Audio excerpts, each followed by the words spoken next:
Hello there guys, welcome to another of my videos. On this video tonight, I am going to be giving you an update on Jadon Sancho.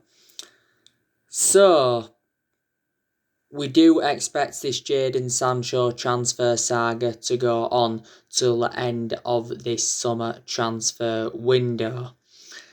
Now, obviously, throughout the course of this Jadon Sancho transfer saga, it has been Borussia Dortmund's asking price that has been the stumbling block, because their valuation is around £108 million, and we are not determined to meet their valuation.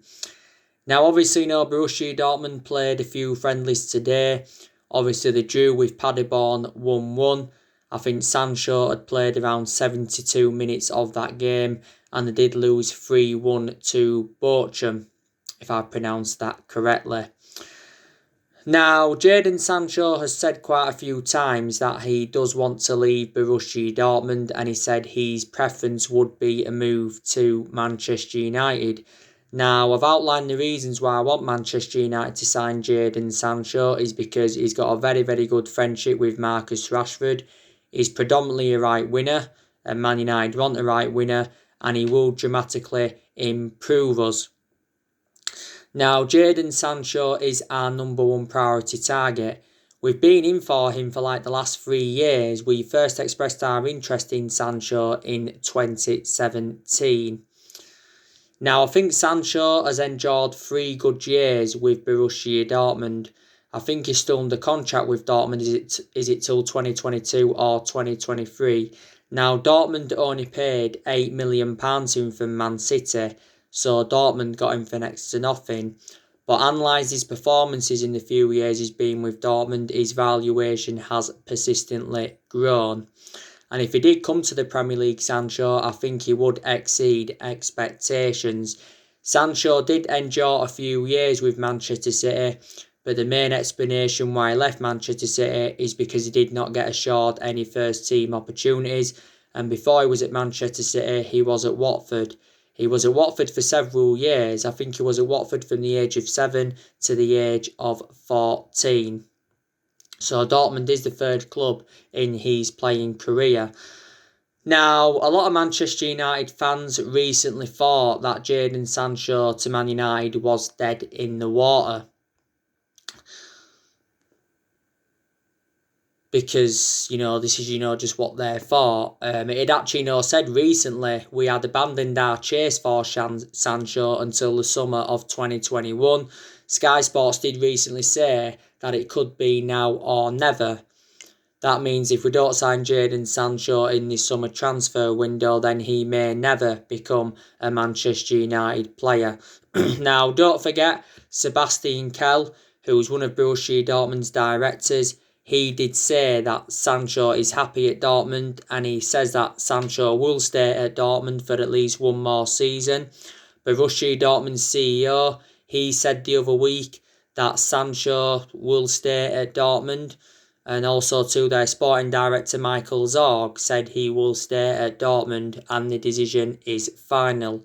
Don't forget, we missed out on the deadline to sign Sancho because Dortmund said we had until the 10th of August to sign the player. We didn't meet that deadline, so Sancho decided to go on pre-season with Borussia Dortmund. But it had recently said that we had given up on the signing of the player. Now, around 3 weeks ago now, it was looking very, very imminent that Manchester United were going to be signing Jadon Sancho, because obviously, Fabrizio Romano came out, who is a very reliable Italian journalist and he's close to Man United. He said that Sancho had agreed personal terms with Man United, and it said he was set to sign a 5-year contract with the football club, with around, £340,000 a week. But just after that got reported, it said that talks had broken down between Manchester United and Dortmund because of Borussia Dortmund's asking price. James Cooper tends to be close to United. He's spoken about it recently, and he said, that Man United don't miss out on players that they do intend on signing. Christian Falk, he's spoken about the Jadon Sancho transfer saga quite a few times. We've already made a promise to Sancho that we are willing to offer him the number 7, because obviously we have got number 7 vacant at the moment, and we've had a lot of good number 7s up and down the generations.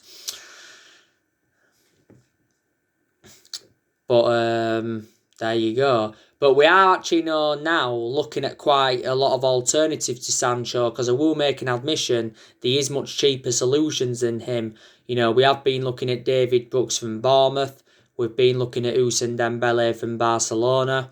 We've been looking at Kingsley Coman from Bayern Munich. We've been looking at Rabbi Matondo from Schalke before. We've looked at Thiago Almeida. But we need to get Sancho on the board, because obviously we've already missed out on 2 players under Solskjaer, and that was Erling Haaland back in January, and we also missed out on Jude Bellingham. Haaland and Jude Bellingham both went to Borussia Dortmund.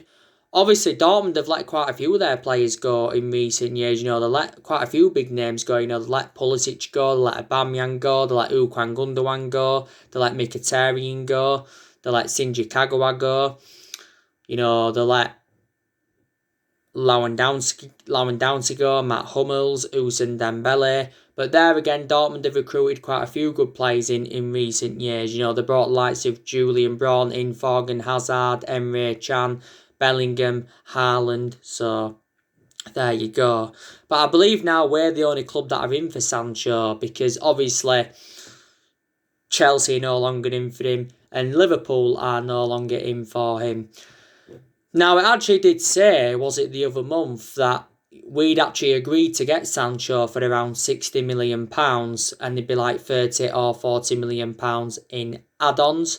It did actually say back in February that Sancho had agreed to move to Manchester United, but obviously no fee had not come to an agreement. So Sancho still expects to make a move to Manchester United in this summer transfer window, like I said. So that is the breaking news on him. We've obviously got a lot of players on our agenda. Obviously, Jack Grealish, he's another one of our priority targets. I gave you the news on Jack Grealish yesterday, didn't I?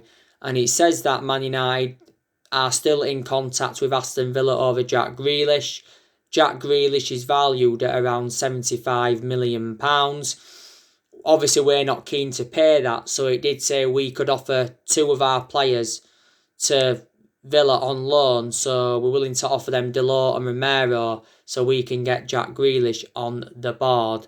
Don't get me wrong, I'd definitely take Jack Grealish at Manchester United. Donovan de Beek, he's been on our agenda for quite some time. We'd also, try to get a centre-half in. But like I've said to you, the summer transfer window has been open now for over 4 weeks, and Manchester United have not yet made any signings. And, my element of concern is that these teams around us that are recruiting very, very well. You've got Chelsea, they've done very, very good business so far. They've just recently got Thiago Silva on a free. They also got Ben Chilwell from Leicester. They're closing in on the Havertz. They got Timo Werner from Leipzig. They also got Hakim Ziyech. So Chelsea, doing very, very good business. They also got Milan Sarr. Liverpool, they recently signed to Sikmas from Olympiacos. Now they're closing in on Thiago because Liverpool want to continue their dominance up. Manchester City, they've made very, very good signings so far. They got obviously Ferran Torres from Valencia and Nathan Ake from Bournemouth. Tottenham, they recently signed Holberg from Southampton. They got Joe Hart on a free. You've got Arsenal, they recently got Gabriel Magalhaes from Lille, and they also got Willian on A3. So yeah, this is definitely my element of concern.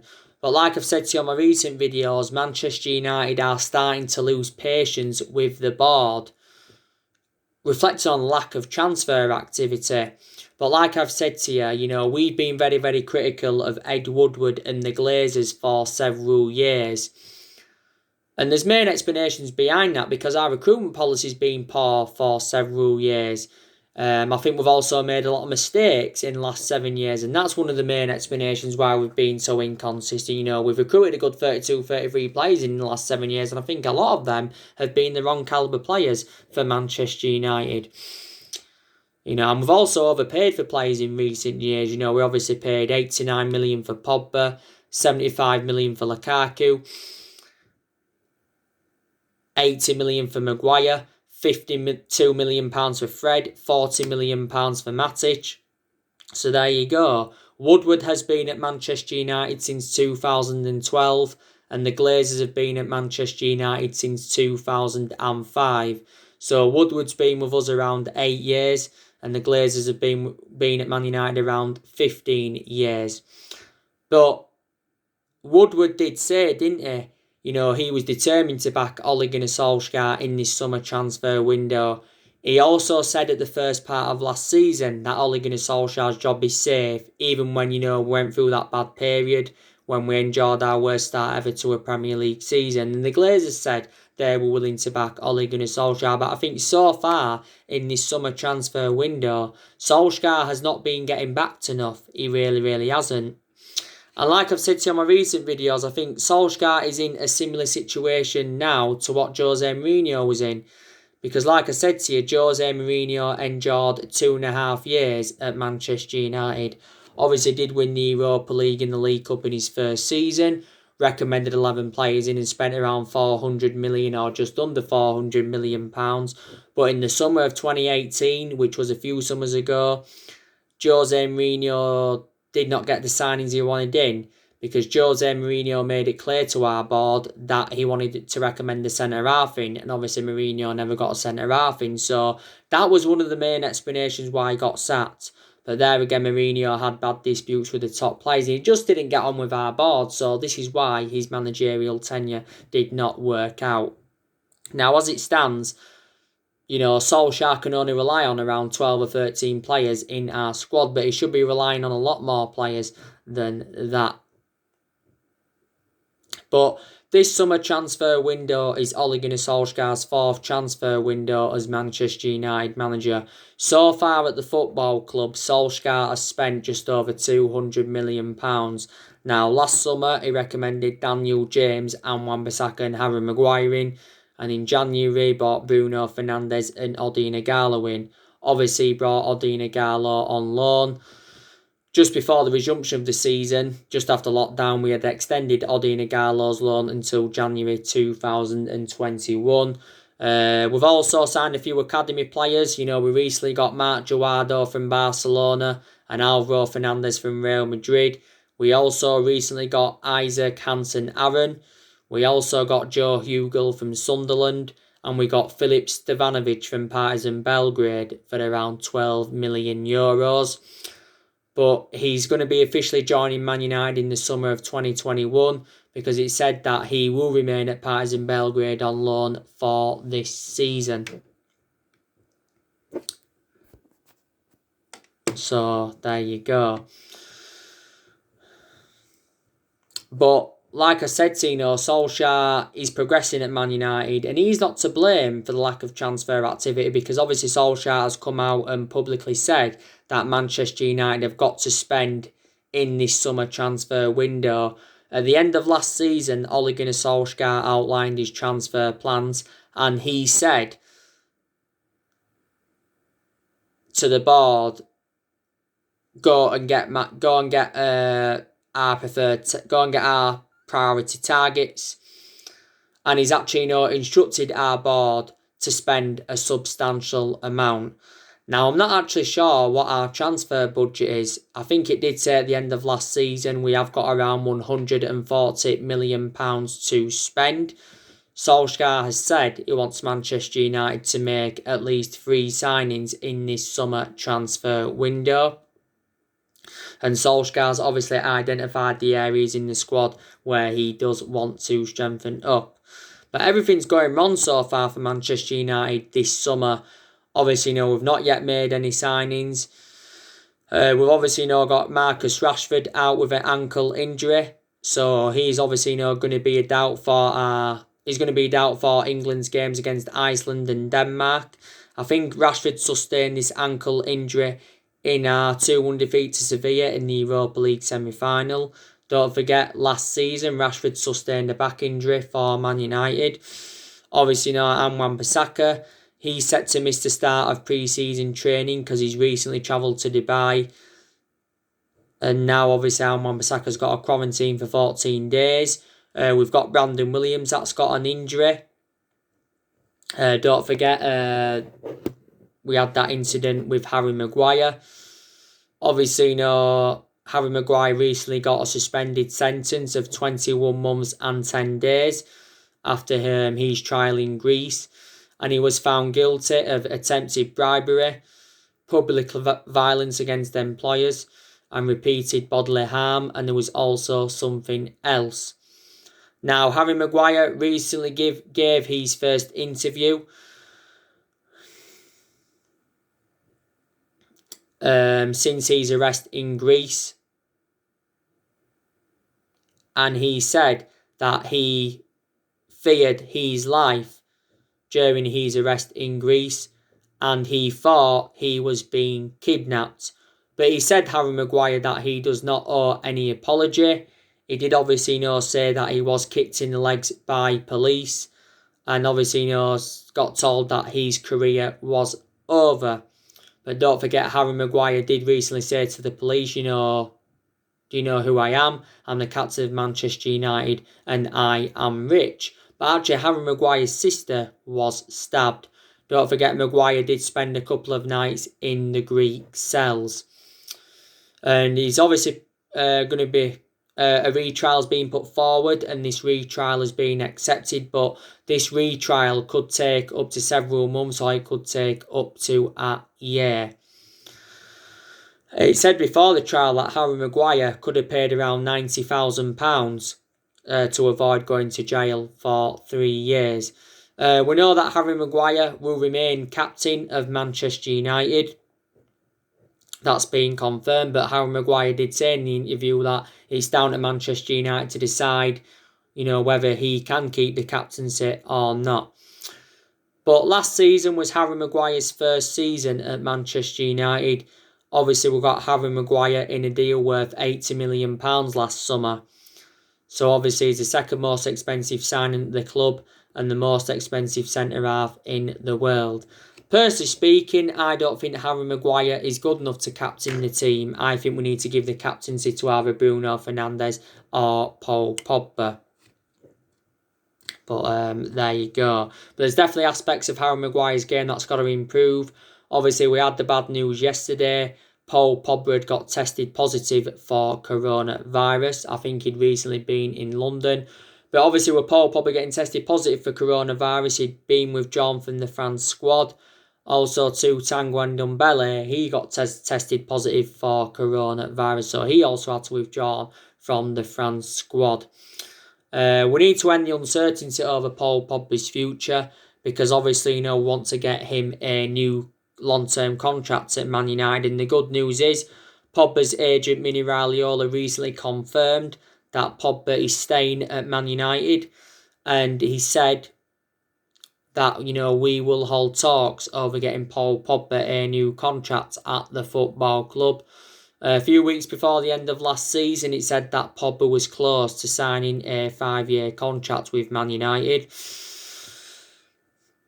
Obviously, Fabrizio Romano, who's a very reliable Italian journalist, he came out and said that Pogba wants to stay at Man United and he said he is happy at Man United. As it stands at the moment, Pogba's just got under a year left on his Man United contract, but the club do have an option to extend it for a further year. As it stands at the moment, Pogba's our most expensive signing because we paid £89 million for him. And he is one of the highest paid players at the club because he's on just under £300,000 a week on his current contract. But for the vast majority of last season, didn't really have a perception on Pogba because he was out with that ankle injury. But Pogba has sustained a few injuries as a Man United player. Pogba recently celebrated his 4-year anniversary at the football club. But let's be honest, Paul Pogba has had a long-running transfer saga.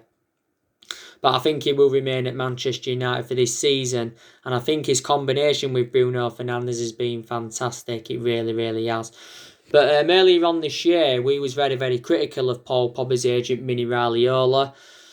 Because obviously Mini Raiola had come out and publicly criticised Solskjaer and Manchester United. So there you go. But around this time last year, Paul Pogba had come out and made an admission saying that he wanted to leave Manchester United because he was seeking for a new challenge and all of that. And he was talking about his dreams of playing under Zinedine Zidane at Real Madrid, was it last year? Real Madrid were only in for him, no. There was talks about him going back to Juventus. PSG, Barcelona and Inter Milan have also been in for him before. And actually, swap deals have been high on the agenda. So there you go. I definitely think that Solskjaer's got to put Dean Henderson as number one for this season. Because I think now Dean Henderson is reliable enough to become our number one goalkeeper. Because I think that Dean Henderson has got that experience behind him. Dean Henderson recently enjoyed 2 successful loans with Sheffield United. And I thought he was Sheffield United's player of the season. But Dean Henderson has had quite a few loan spells, with Stockport, Grimsby and Shrewsbury. We got Dean Henderson back in 2011 from Carlisle. We got him at the age of 14. So Dean Henderson has been part of the football club for several years. We had the good news regarding Dean Henderson recently because he signed a 5-year contract with Manchester United, plus with an option of a further year. So it's a 6-year deal in total. And Dean Henderson is on around 120 grand a week now at Man United. So his wages have doubled because it was only last year that Dean Henderson had signed a new deal with around £60,000 a week. But David De Gea has been our number one goalkeeper for several years. But I just think now he's too much of a liability to remain our number one. David De Gea has enjoyed 9 years at Man United. I think this season will be his 10th season at the football club. But Solskjaer did say during our Europa League campaign that he's facing a goalkeeping dilemma because he did say it will be extremely difficult for us to keep De Gea, Romero and Henderson all at the football club for this season. So there you go. And like I said to you, this season is the big test for Ole Gunnar Solskjaer because obviously this season will be his second full season at the football club. And obviously, this season Solskjaer will have bigger expectations to exceed. Our expectations this season, I think, will be to challenge for the Premier League title because obviously we haven't mounted any title challenge up in the last 7 years and we haven't won the Premier League in the last 7 years. So we haven't won it since 2013. And I think our other expectation will be to win a major honour because we've not yet won out in terms of silverware under Solskjaer. And we actually haven't won a major honour. We haven't won a major honour for over 3 years. And that's the first time this has happened in 31 years. So there'll be our expectations this season. Definitely still improvements are needed at Manchester United. I still think that there's certain players that have got to step up to the plate. I think there's aspects of our game that I've got to improve. I think definitely Solskjaer has got to improve his decision making. So there you go. But we have seen an upturn in form since January because we have not lost in the league since January. We are unbeaten in our last 14 Premier League games. Last team to beat us was Burnley back in January. They did beat us by 2-0. And that was the first time Burnley had beaten us at Old Trafford in 58 years. But last season was obviously Ole Gunnar Solskjaer's first full season at the football club. And to be honest with you, he did quite well. He exceeded most of his expectations. Obviously, he got us qualification for the Champions League. He also got us third and he progressed us to 3 semi-finals. We got to the FA Cup semi-final, the Europa League semi-final and the EFL Cup semi-final, but obviously Solskjaer said that semi-finals are not good enough. But I think Solskjaer has been at Manchester United now, is it around 19 and a half months, 20 months, and like I said to you, I have already taken positives from his tenure so far. I think there's big decisions that Solskjaer's got to make. He's obviously got to decide on what players he's going to recommend in this summer transfer window. We've also got to decide on what players we are going to get rid of in this summer transfer window. We could get rid of up to 10 players in this summer transfer window. We're obviously, looking to get rid of Jesse Lingard. We're looking to get rid of Andres Pereira. We're also looking to get rid of Smalling, Rojo, Jones.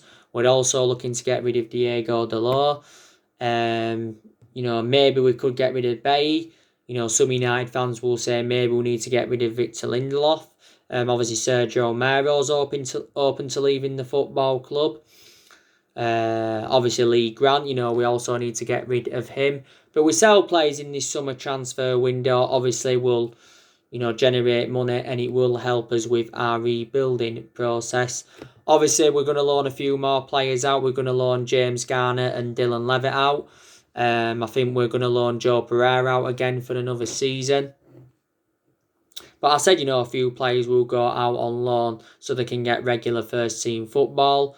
The good news is, though, we have got a lot of good young players coming through at Manchester United. Recently, Ethan Laird got promoted into the senior squad. Ethan Galbraith, he recently got promoted into the senior squad. I think anyway, in general, Solskjaer has promoted the youth very, very well. He really, really has. But I'll credit Solskjaer, he has got rid of a lot of the deadwood since he got recommended into Manchester United. He's got rid of a lot of the deadwood, so I will give him that. But I don't know if Solskjaer's the right manager for Man United. I really, really don't know. Obviously, this season will tell the story. Like I said, it's a transition period for Man United, and it has been a transition period for a while. Like I've said before, Solskjaer is inheriting a squad that is worth £700 million, disregarding, who he's brought in to the football club. And obviously, Solskjaer is our fourth permanent manager since the Ferguson era. We have sacked 3 managers since the Ferguson era, and obviously that was David Moyes. Sacked him after 8 or 9 months. Obviously, we sacked Louis van Gaal after 2 years, despite him winning the FA Cup, and we sacked Mourinho after 2.5 years, despite him winning the Europa League and the League Cup in his first season. But in the last 7 years, we haven't only had different managers, different philosophies. We spent nearly £1 billion on players, So there you go. But like I've said to you before, it's going to be hard for any manager at Manchester United to replicate Ferguson's legacy or to last as long as Alex Ferguson did. But I am hopeful that we can win a title under Solskjaer. If we could do this, it would be our first title under Solskjaer and our 21st title overall. Because as it stands at the moment, we've won 20 titles and 13 of them are Premier League titles. But Solskjaer does deserve more time at Manchester United. But it's very, very imperative that we do have a strong start to the new season. Obviously, we've got Crystal Palace on the opening day game. We should win.